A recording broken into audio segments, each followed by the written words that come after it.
Hello dear student, আশা করি তোমরা সবাই ভালো আছো। তো আজকে আমরা ফিজিক্সের এমসিকিউ সলভ শিখব। তো পার্ট 2 এ তোমাদের স্বাগতম। হ্যাঁ, ফিজিক্সের আমি কিন্তু পার্ট 1 দিয়ে দিয়েছি, যেখানে টপ 25টা এমসিকিউ দিয়ে দিয়েছি। এখন আবার টপ 25টা এমসিকিউ নিয়ে আসলাম, ঠিক আছে?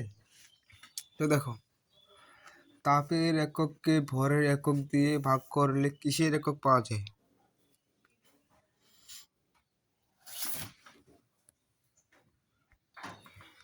কিসের একক পাওয়া যায়? তাহলে তোমরা তো সেটা জানো।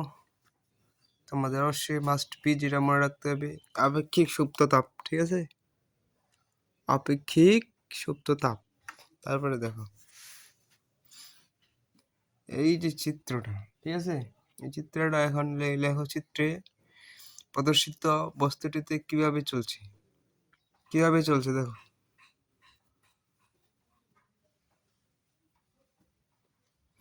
সমত্বরণে চলতেছে না, এই বেগ সমান এই সময় সমান, সেজন্য চলতেছে সমত্বরণে। তোমরা আমার ক্লাসটা একটু মনোযোগ দিয়ে দেখো, তাহলেই তোমাদের এমসিকিউ সলভিং খুব দ্রুত হয়ে যাবে এবং সমস্যা থাকবে না, ঠিক আছে? এবং কি পরবর্তী ক্লাসের জন্য অবশ্যই কমেন্টে জানিও, কমেন্টে অবশ্যই জানাবে। সাইকেলের চাকার সাথে রাস্তার ঘর্ষণ কোন ধরনের ঘর্ষণ? সাইকেলের চাকার সাথে রাস্তার ঘর্ষণ, সাইকেলের চাকার সাথে রাস্তার ঘর্ষণ কোন ধরনের ঘর্ষণ?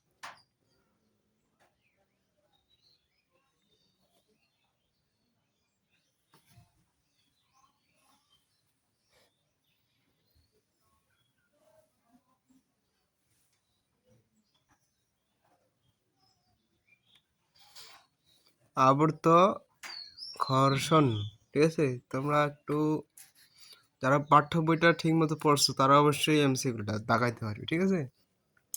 পর্যায়বৃত্ত গতি হচ্ছে কোনটি? সরল দোলকের গতি, পেট্রোল ইঞ্জিনের সিলিন্ডারের গতি, না কম্পমান সুরের গতি?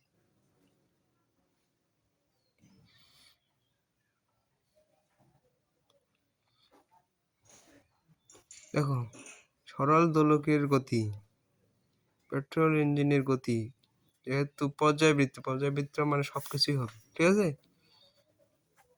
এখানে কোনো অপশন। তারপরে দেখো, নিচের উদ্দীপক পড়ে 5 ও 6 নং প্রশ্নের উত্তর দাও। 20 সেন্টিমিটার ফোকাস দূরত্বের উত্তল লেন্সের সামনের প্রধান অক্ষে 40 সেন্টিমিটার দূরে উচ্চতা বিশিষ্ট একটি বক্ষবস্তু স্থাপন করা হলে বিপরীত পার্শ্বে বিম্ব দেখতে পাওয়া গেল। উদ্দীপকের বিম্বের উচ্চতা কত হবে? তোমরা একটু অঙ্কটা করো, আমার কাছে সময় নেই, সেজন্য আমি আর করে দিচ্ছি না, ডাইরেক্ট অ্যান্সারে যাচ্ছি, ঠিক আছে? এইরকম উত্তর প্রশ্ন আসলে দেখতে পেলে 20 সেন্টিমিটার যদি দেখতে পাও তাহলে উত্তর দিয়ে দিবে 2 মিটার, ঠিক আছে? তারপর দেখো 6 নম্বর, উৎপন্ন বিম্বের প্রকৃতি হচ্ছে বাস্তব উল্টা, অবাস্তব উল্টা, বাস্তব সমান। বাস্তব উল্টা, অবাস্তব উল্টা,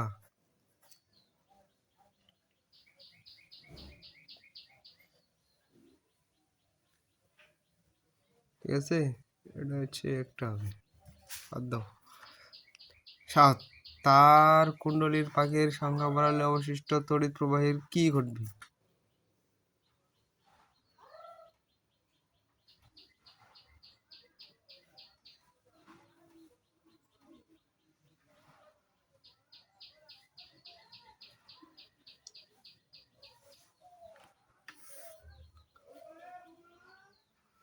প্রবাহের বৃদ্ধি হবে বা বেড়ে যাবে, ঠিক আছে?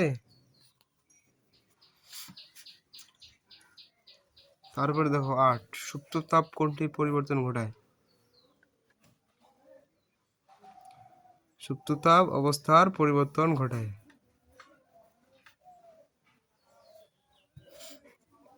9, শূন্য মাধ্যমে শব্দের শ্রুতি কত? এটা তো আমাদের একটু মুখস্থ মান মনে রাখতে হবে, ঠিক আছে?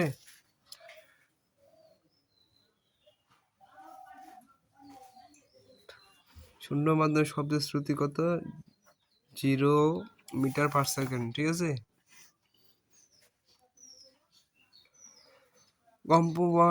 কম্পাঙ্কের মাত্রা কোনটি? 10/1। ঠিক আছে। নিচের উদ্দীপকটি আলোকে 12-13। দেখো এটা একটা কুণ্ডলী দিছে। ঠিক আছে। তাহলে বর্তনীর তুল্যরোধ কত? এটার সাথে এটা করো একটু, তোমরা খাতা কলম নিয়ে ক্যালকুলেটর দিয়ে করো। আমি ডাইরেক্ট অ্যান্সার দিচ্ছি। 11। বর্তনীর তুল্যরোধ কত? তোমরা যারা অবশ্যই অঙ্ক পারো অবশ্যই তোমরা এই অঙ্কগুলো করবে। ঠিক আছে। হালকা দাকায় দিয়ে আসলে কিন্তু হবে না। তো 11-এর তুল্যরোধ, বর্তনীর তুল্যরোধ কত?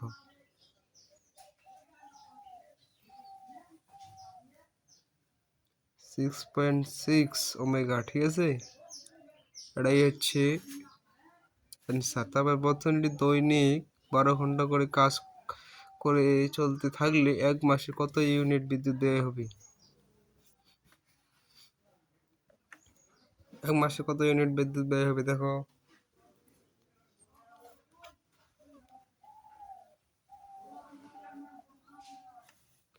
5.346।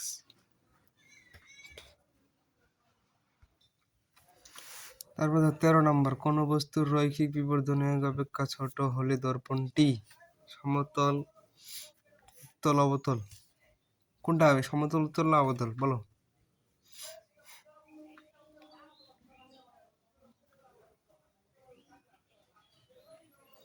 রৈখিক বিবর্ধন অপেক্ষা ছোট হলে তাহলে হবে উত্তল এবং অবতল। গ। রেকটিফায়ার কি কাজ করে? রেকটিফায়ার কি কাজ করে বলো।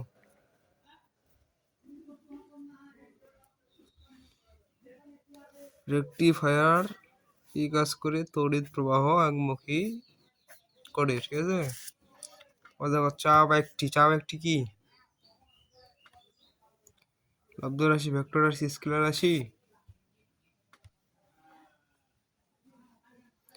লব্ধ রাশি ও স্কেলার রাশি। ঠিক আছে।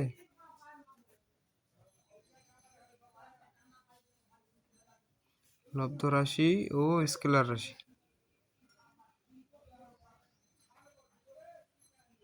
1 ও 3। ঠিক আছে। দেখো তারপর দেখো 16, কোন তাপমাত্রায় সেলসিয়াস এবং ফারেনহাইট স্কেল সমান? কোন তাপমাত্রায়?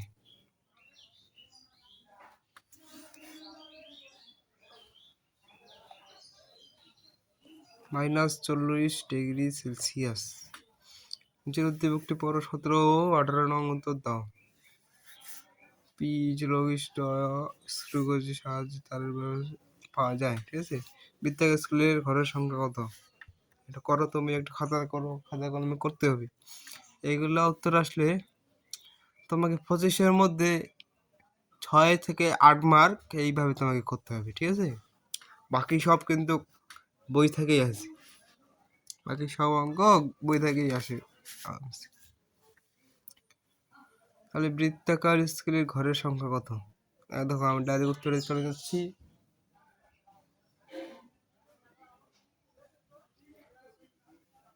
50। ঠিক আছে। এটাই আসবে অ্যান্সার। তারপর দেখো 18, তারের ব্যাস মাপার জন্য বৃত্তাকার স্কেল 7 বার ঘোরাতে হবে, 14 বার ঘোরাতে হবে, অধিকাংশ সংখ্যা হতে হবে। তো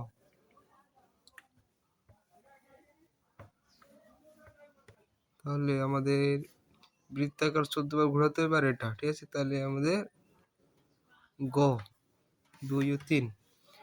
কোন পরীক্ষাটি অনুশীলনরত অবস্থায় করতে হয়? ইটিটি। ঠিক আছে। ইটিটি। তারপরে দেখো 20, 40°C তাপমাত্রা কত ফারেনহাইটের সমান? এটা কিন্তু মুখস্থ মান, তোমাকে অবশ্যই মনে রাখতে হবে। 20°C তাপমাত্রা কত ফারেনহাইটের সমান?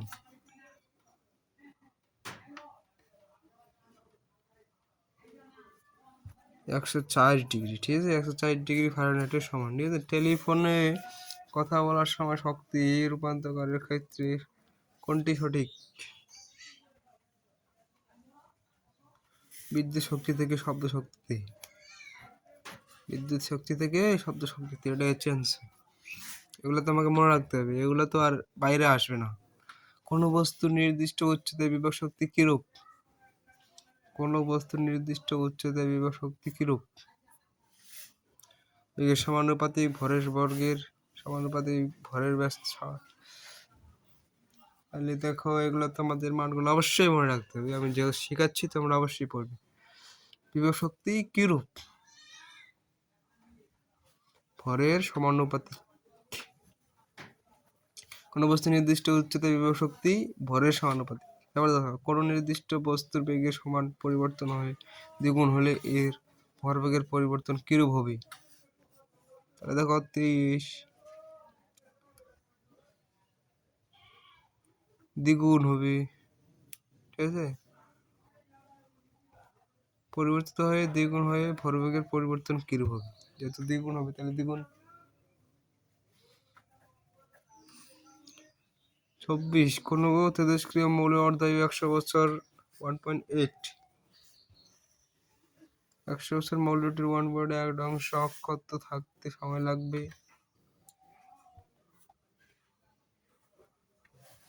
300 বছর, ঠিক আছে? এটাই হচ্ছে অ্যান্সার। যে নির্দিষ্ট বস্তুটির ভরকে 1 কিলোগ্রাম ধরা হয় তার ব্যাস কত?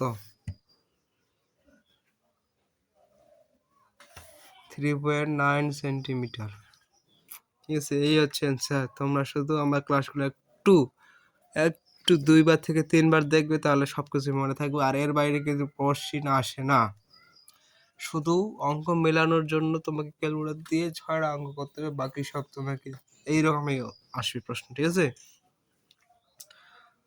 তো তোমরা যারা আমার ক্লাস নিয়মিত দেখতেছো তারা অবশ্যই কমেন্টে জানাবে